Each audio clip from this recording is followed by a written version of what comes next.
यो paracetamol 500 mg भनेर लेखेको हुन्छ, तर यदि तपाईँले यसलाई जोख्नु भयो भने 500 mg भन्दा अलिकति धेरै नै हुन्छ। आखिर किन यस्तो हुन्छ? कुनै पनि दबाई बनाउनको लागि दुईटा कुरा आवश्यक हुन्छ। एउटा भनेको एपीआई, अर्को भनेको आइपीआई। एपीआई भनेको चाहिँ एक्टिभ फार्मास्युटिकल इन्ग्रेडिएन्ट र आइपीआई भनेको चाहिँ इनएक्टिभ फार्मास्युटिकल इन्ग्रेडिएन्ट। पारासिटामोल ट्याब्लेटमा पारासिटामोल भनेको एउटा एपीआई हो।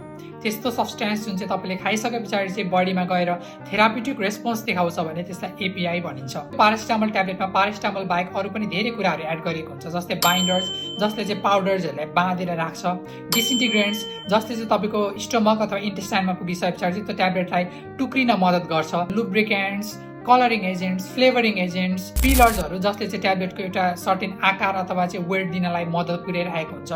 त्यही कारणले चाहिँ तपाईँको ट्याब्लेट चाहिँ 500 mg भनेर लेखे तापनि त्यो अलिकति धेरै वे गरिरहेको हुन्छ, किनभने त्यहाँ 500 mg पारासिटामोल त छ, तर त्यो प्यारासिटामोललाई ट्याब्लेटमा परिणत गर्नको लागि चाहिने कुराहरू, त्यो ट्याब्लेटलाई टुक्रिनको लागि चाहिने कुराहरू एड गरिसके पछाडि अलिकति थोरै वेट बढी हुन्छ। अब यति कुरा थाहा पाइसके पछाडि तपाईँले पारासिटामोल 500 mg त 500 mg भनेको चाहिँ त्यो ट्याब्लेटको वेट होइन भन्ने कुरा त बुझ्नुभयो होला। यदि तपाईँलाई यो भिडियो मन परेमा लाइक, कमेन्ट, रिपोस्ट अनि सेयर गर्न चाहिँ नबिर्सिनु होला।